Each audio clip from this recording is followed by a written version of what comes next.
அனைவருக்கும் வணக்கம். இன்றைய தினம் நாட்டில் நடைபெறுகின்ற முக்கியமான விடயங்கள் தொடர்பான தகவல்களோடு நாங்கள் உங்களோடு இணைந்திருக்கின்றோம்.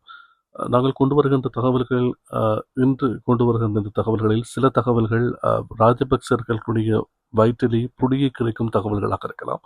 ராஜபக்ச ஆதரவாளர்களுக்கு இது ஒரு மிக கவலையான விடயமாகவும் அதிர்ச்சிகரமான தகவல்களாகவும் இருக்கலாம். நாட்டு மக்களுக்கு இது புதிய தகவலாகவும் அதிர்ச்சிகரமான தகவலாகவும் அது மாத்திரமில்லாமல் எதிர்பார்ப்பை ஏற்படுத்தக்கூடிய தகவலாகவும் அமையக்கூடும் என்ற எதிர்பார்ப்பில் இந்த செய்தியை நாங்கள் கொண்டு வருகின்றோம். மற்றும் ஒரு செய்தி காணப்படுகிறது. இதுவும் நாட்டில் ஒரு பாரிய அதிர்ச்சியை ஏற்படுத்தியிருக்கின்ற தகவல். முதலில் நாங்கள் நாட்டில் தற்போது பாரிய அதிர்ச்சி ஏற்படுத்தியிருக்கின்ற தகவலுக்கு செல்லலாம். இதன் அடிப்படையில் இன்றைய தினம் கதிர்காமம் வேறுகளை பாவிக்கு அண்மித்த பகுதியிலிருந்து பாரிய ஆயுத தொகை ஒன்று போலீசாரினால் மீட்கப்பட்டுள்ளன. இதன் அடிப்படையிலே இதிலிருந்து 74 T-56 ரக மெகசின்கள் கைப்பற்றப்பட்டதாகவும் அதே போன்று T-56 ரக LMG மெகசின்கள் 36 கைப்பற்றப்பட்டதாகவும் அது மாத்திரமில்லாமல் T-81 ரக அடையாளம் காணாத துப்பாக்கி மெகசின்கள் சில கைப்பற்றப்பட்டதாகவும் போலீசார் தெரிவிக்கின்றார்கள். அது மாத்திரமில்லாமல் மேலும் துப்பாக்கி ரவைகளை உள்ளடக்கிய ஒரு பெட்டி ஒன்றும் போலீசாரால் கைப்பற்றப்பட்டிருக்கிறது. அதுபோல் மற்றொரு பெட்டி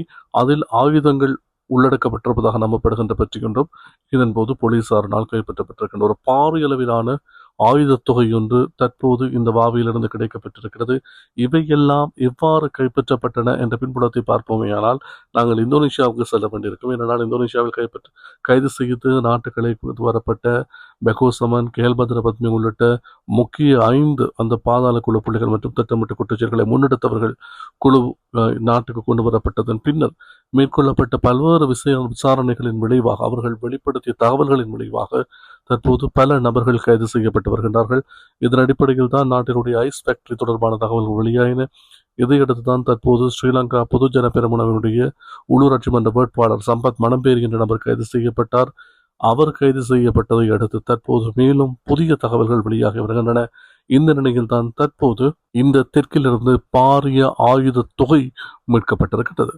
இந்த சூழ்நிலையில் நாங்கள் இந்த ஆயுத தொகை தொடர்பான செய்திகளை பார்த்ததன் பின்னர் நாங்கள் தற்போது மற்றொரு முக்கியமான செய்திக்கு வரலாம். இன்றைய தினம் இலங்கை போலீசாரால் விசேட ஊடக சந்திப்பு நடைபெற்றது. அதாவது வசீம் தாஜுதீன் முக்கிய முன்னாள் பிரபல ரக்பி வீரர் சந்தேகத்துக்கிடமான முறையில் கொலை செய்யப்பட்டமை தொடர்பான தகவல்கள் குறித்த ஒரு முக்கியமான ஊடக சந்திப்பு இன்று இடம்பெற்றது.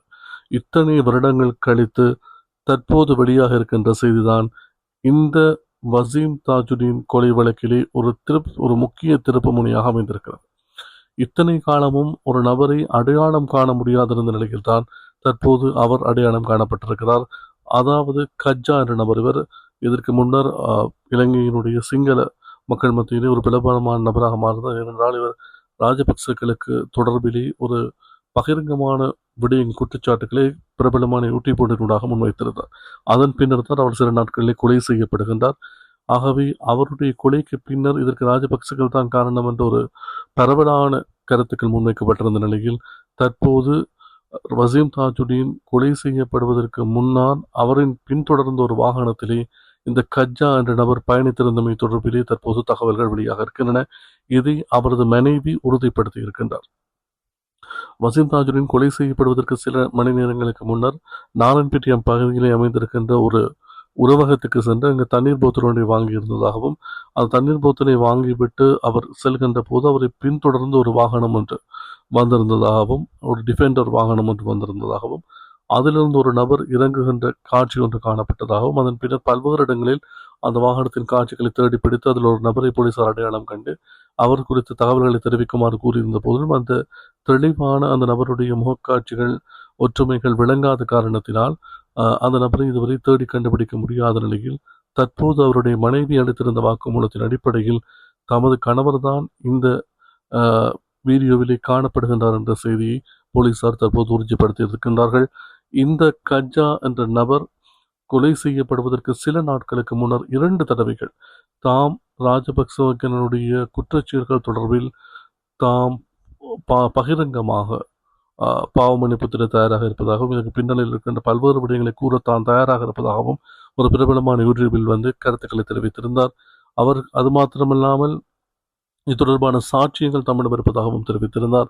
இந்த சூழ்நிலையில் சில நாட்களிலேயே அவர் கொலை செய்யப்பட்டார். எவ்வாறு இருப்பினும் அவருடைய கொலையினுடைய குற்றச்சாட்டு பெகோசமனிடம் சுமத்தப்பட்டது. எவ்வாறு இருப்பினும் தற்போது அந்த கொலைக்கு, அதாவது கஜா என்ற நபரை கொலை செய்வதற்கான ஆயுதங்களை வழங்கியது தாம் தான் என்றும், அந்த ஆயுத போக்குவரத்தில் ஈடுபட்டதற்கு உதவி ஒத்தாசைகளை வழங்கியது தாம் தான் என்றும் ஸ்ரீலங்கா பொதுஜன பெரமுனவினுடைய வேட்பாளர் சம்பத் மனம்பேரி தற்போது ஒப்புதல் வாக்குமூலம் அளித்திருக்கின்றார். ஆகவே சம்பத் மனம்பேரி ஏற்கனவே ஸ்ரீலங்கா பொதுஜன பெரமுனவில் இருக்கின்ற பல்வேறு நபர்களோடு நெருங்கிய தொடர்புகளை வைத்திருந்தவர் என்பதற்கான புகைப்பட ஆதாரங்கள், வீடியோ காட்சிகள் பகிரங்கமாக அவர்கள் சம்பத் மனம்பேரி நெருங்கிய தொடர்புடையவர் என்று கூறுகின்ற காணொலிகள் எல்லாம் தற்போது சமூக வலைத்தளங்களில் காணப்படுகின்றன. இந்த சூழ்நிலையில் இலங்கையினுடைய அரசியலில் இத்தனை காலம் ஆட்டம் போட்ட ராஜபக்சவர்களுடைய கோட்டை சிதைந்து விடுகின்றதா, அல்லது இனி அவர்கள் மறைந்து வாழ வேண்டியிருக்குமா என்பதை இனி வரும் காலங்கள் தீர்மானிக்கப் போகின்றன. தொடர்பான தகவல்களையும் உடனுக்கு உடன் கொண்டு வருவதற்கு நாங்கள் தயாராக இருக்கின்றோம். நீங்கள் தொடர்ச்சியாக எங்கள் யூடியூப் சேனலை சப்ஸ்கிரைப் செய்வதனூடாக இந்த தகவல்களை பெற்றுக்கொள்ள முடியும்.